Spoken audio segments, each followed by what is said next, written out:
Ahead on Straight Talk, we're celebrating Soccer City, USA and the 50th anniversary of the Portland Timbers. Now we're taking a major league sport, bringing it into the United States and now Portland. We sit down with the CEO of the Timbers, the first woman to step into the role.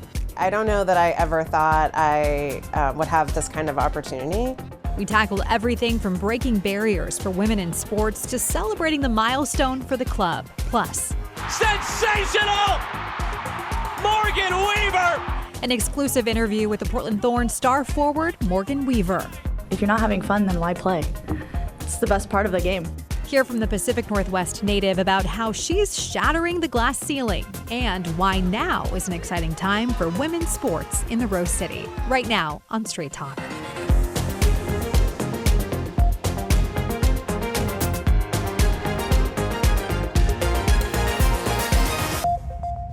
Hello and thanks for joining us. I'm Stephanie Domerat. This week we are talking Soccer City, USA. In the second half of the show, we'll sit down with Thorns forward Morgan Weaver. First though, let's talk the Portland Timbers, now in their 50th season. Today we are joined by CEO of the Timbers, Heather Davis. Heather joined the club in 2022 and was appointed CEO in 2023. She is the first woman to hold the position in club history. Heather, thanks so much for joining us today. Thank you so much for having me, Stephanie. It's so nice to have you at KGW for the first time as well. So it's really awesome. Okay, first, we're going to get to Timbers and all the excitement coming up with the 50th year. But first, I want to ask you more on a personal note. Of course, it is Women's History Month, as we mentioned. And when you came into your leadership role, you were the first CEO of the Timbers and Thorns. So what did that feel like for you? The first female CEO, I should say. What did that feel like for you? Well, it was an incredible honor. I mean, I've spent my whole career in male-dominated industries, and I've been really lucky along the way to have found mentors and advocates and people that really helped me navigate those environments, you know, believed in me, advocated for me. And so to have Merrick give me this opportunity was really an honor and a privilege, and to be able to do it in my hometown in a moment in time for the club that there's so much change and so much opportunity. It's been a really career-defining moment for me, for sure. What would you want young girls, young women to know if they're kind of, aspiring to be in a position like you one day? Yeah. You know, a lot of little girls want to be the women on the field, the Sophia Smiths, the Christine Sinclairs, but I think it's fun to be able to show little girls that you can also run the club. I bet there's some of them out there that see that as their future, and I think just believe in yourself. People will believe in you along the way, but you really have to have your own confidence. Imposter syndrome is real for women. It's real for women in male-dominated industries, but believe that you are as good as you actually are, and just keep trying. So speaking on that imposter syndrome, did you have any of that when you stepped into this role as CEO? Oh yeah.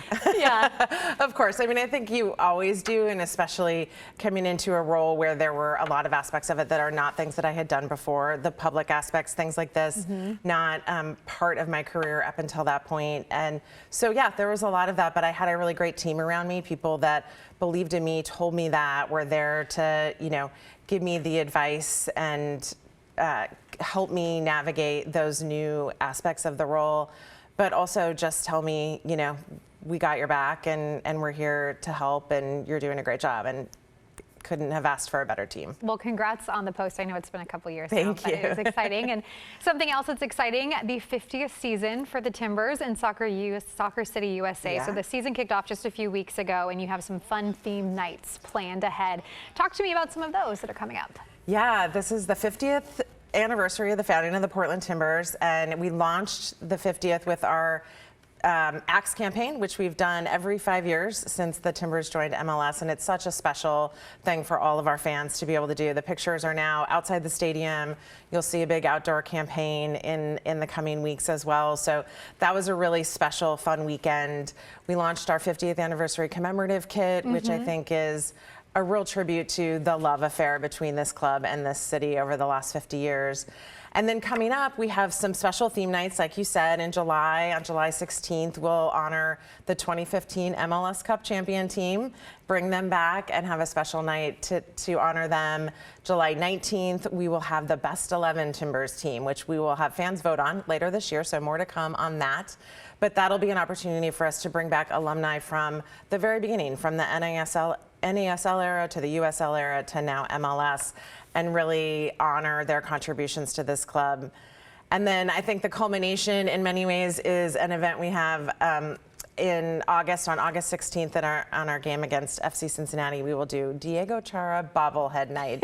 So Who doesn't love a bobblehead? Everyone loves a bobblehead, and everyone loves Diego Chara. Yes. So we're really excited about being able to honor his contributions to this club. Food, of course, is a big part of the games as well.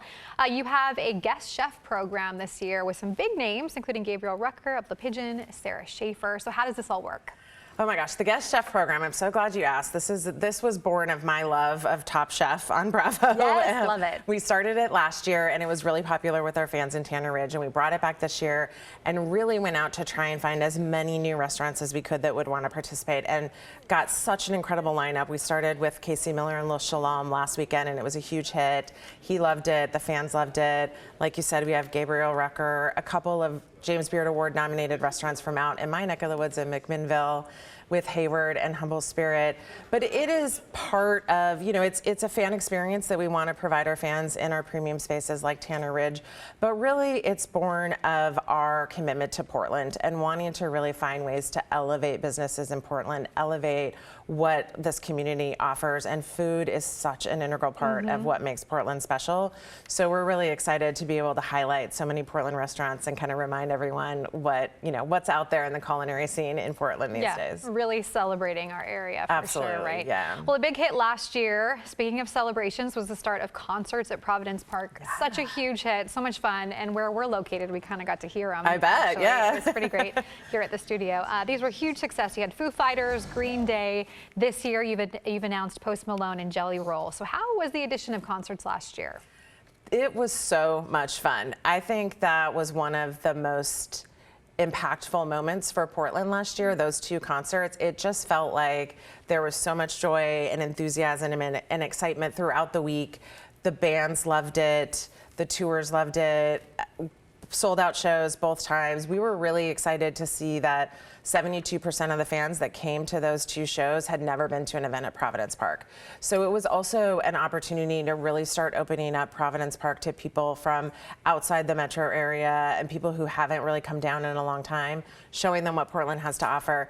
The shows are very complicated to put on. It was a lot of work for our staff, but we could not have been more proud of how they came off, and we're really looking forward to Post Malone and Jelly Roll this summer. Well, speaking of the impact of bringing more people downtown, you recently released a report showing the 2024 economic impact that Providence Park has had on the Portland metro area, specifically the downtown area. It looked at the park's visitors from October of 2023 to September 30th of 2024. Some of the highlights of the report include the impact on local businesses from games, where visitors are coming from, and the overall economic output from events at Providence Park. Now, the study showed the economic output from Providence Park totaled $186.8 million. Now, this includes the spending that happened at the park and cycled through the local economy. So I want to ask you, Heather, why did you want to do this study right now? And did this surprise you at all, the numbers? I don't know that the numbers really surprised me. I know how impactful stadiums and arenas can be to local economies. So it was great to be able to quantify that. And I think that's really why we wanted to do this. This is a city-owned venue. It is uniquely positioned really right in the middle of a downtown in a neighborhood. And so we really wanted to understand more, not only what our own impact was, but what the impact of our fans is in the community, in local restaurants, in hotels. Concerts was a big reason why we decided to do this, because we knew that we wanted to really start that project by capturing that economic impact and understanding what are we doing in the early stages of this and how can we grow that and continue to make a difference for downtown. So let's look at the impact on the area around Providence Park. The report calls it the spillover effect. That's pretty great.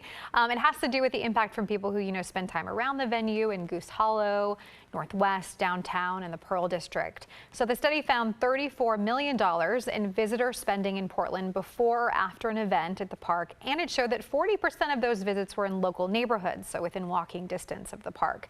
One restaurant said game days contributed to a more than 50% rise in gross revenue on game days. What do these numbers say to you about the impact of the park? Yeah, this is a stadium that, like I said, is so centrally located. We don't have parking, so we've partnered with TriMet again this year so that your game tickets and your concert tickets serve as your TriMet tickets, so you can take public transit.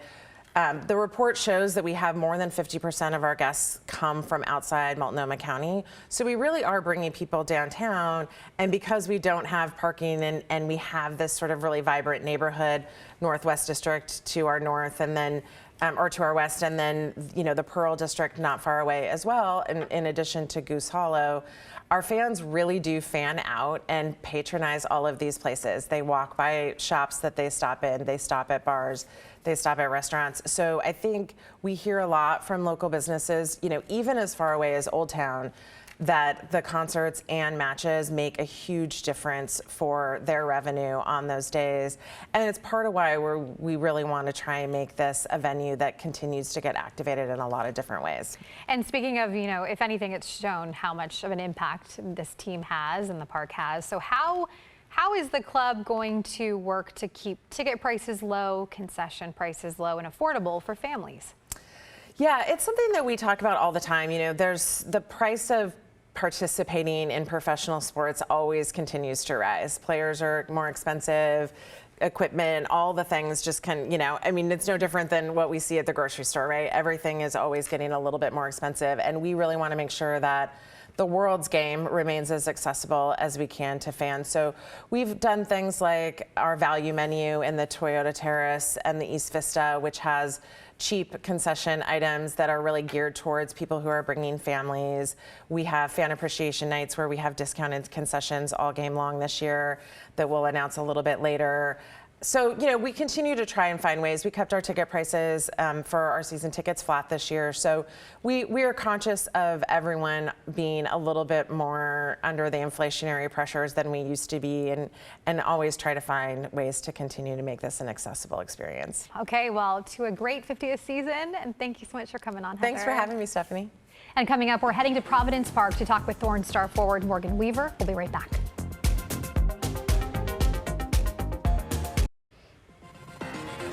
We are continuing our Soccer City USA episode with a spotlight on Morgan Weaver. Morgan is dealing with now a second knee injury, taking her out for this season, but she's remaining positive. Morgan opened up for the first time about some struggles she's faced and how she's overcome them, plus the growing attention on women's sports here in the Rose City. Morgan, thanks for being with us today. Of course, happy to be here. It's so nice to talk to you. Of course, it's Women's History Month, so we're celebrating our women in sports, and we're so glad we get to talk to you, one of Portland's stars. I want to ask you, though, in recent years, we're seeing a global shift of women's sports finally getting the attention that I think it has so long deserved. What has it felt like to be part of this? I mean, it's been amazing. I think it's kind of crazy to think about when I was a little kid, like maybe one day I'll be a professional soccer player, because it wasn't obviously that big. And now to see the game has completely changed, and going back home and seeing little girls that are like, look up to me, I think is super fun and exciting, because we're all from the same hometown. And so I think it's pretty exciting. I just love it. And I'm so happy to be here and involved. When you were growing up as a young female athlete, did you feel discouraged to pursue this professionally because maybe women's sports wasn't as big? No, I mean, yes and no, I would say. I think there were times where like, can I actually do this as a career? I knew, people don't make a lot of money. When they first joined, it was, I think someone was telling me they made $6,000 their first year and had to have another job.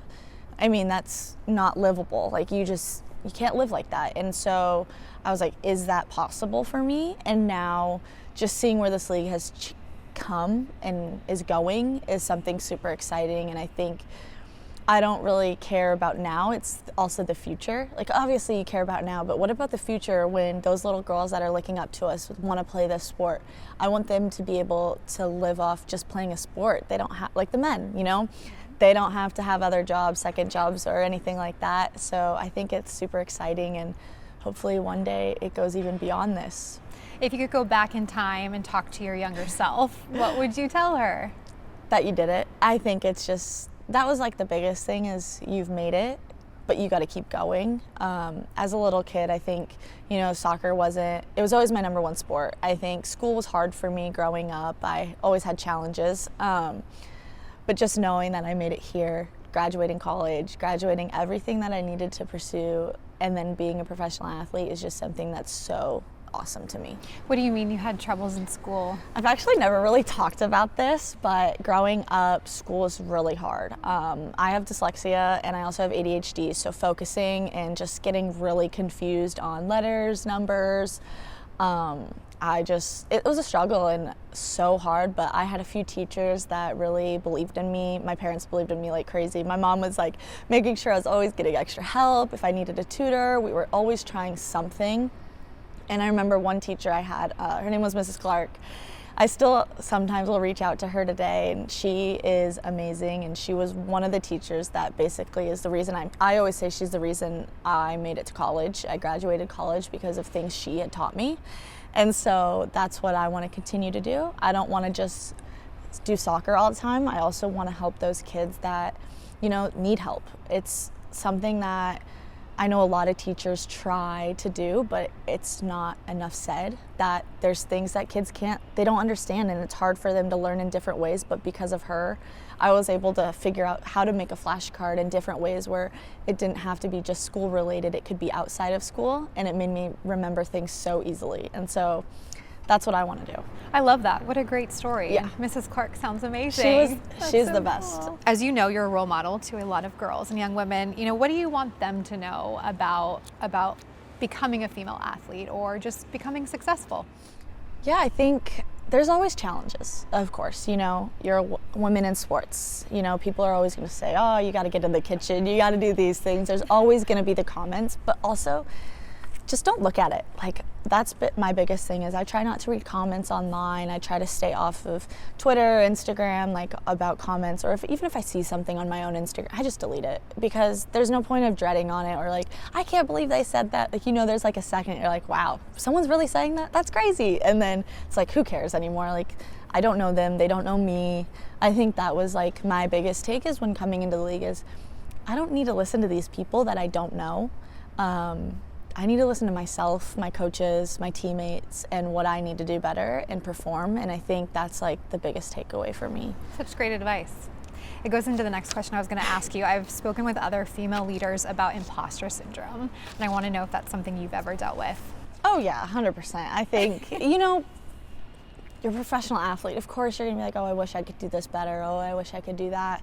Oh, but they're being able to do it.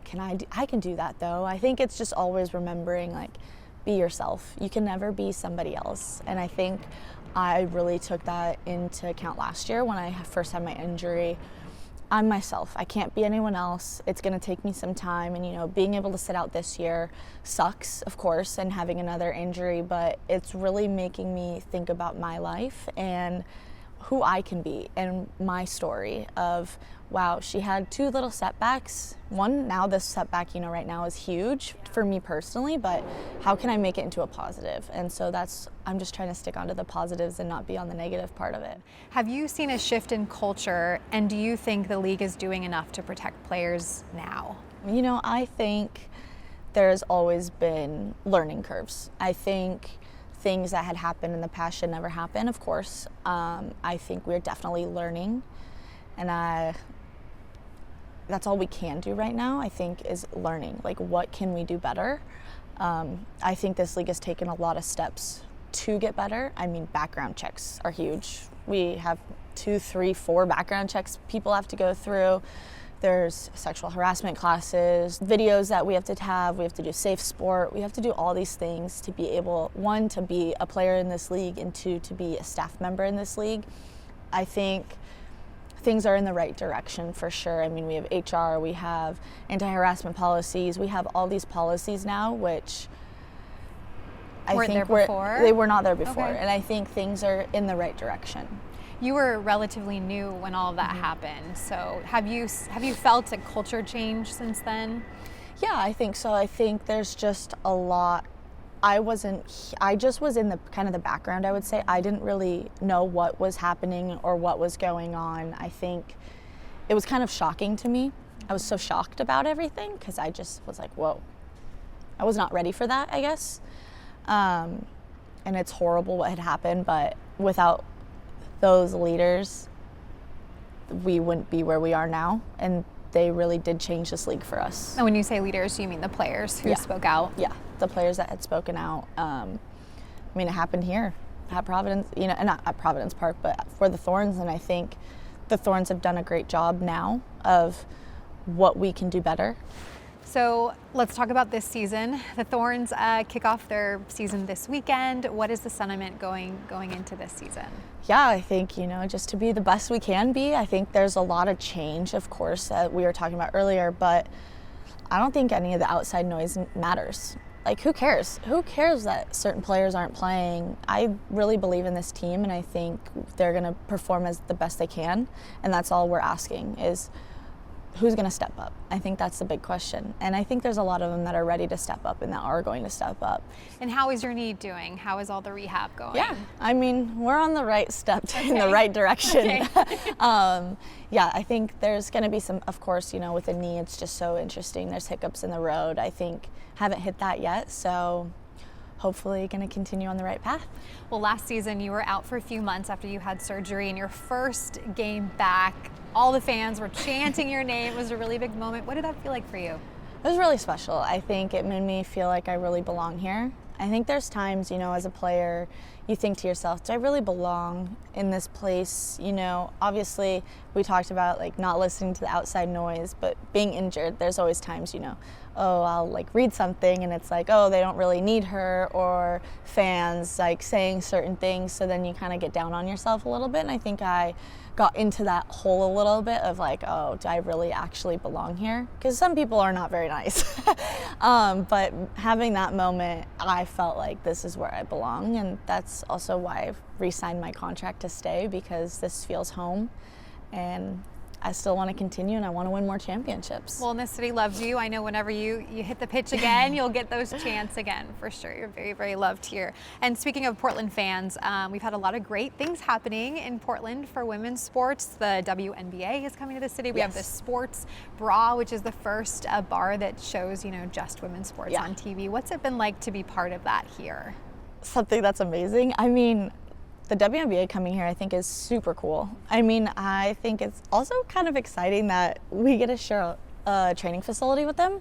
I know a lot of people have like a little questions about it, like why, what does that mean? Like, are the Thorns actually happy about it? For me, I'm actually really excited. I would say I'm excited because I get to meet people that are just as big as the Thorns here that are another women's sport.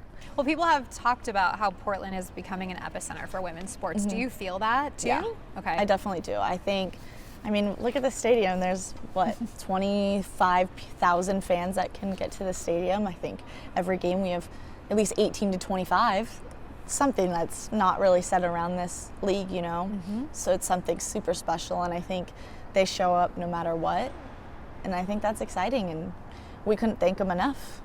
So looking ahead, what would you want to happen, or what do you hope will happen for women's sports going forward? Ooh, that's a good question. I think for me personally, obviously pay is always a thing.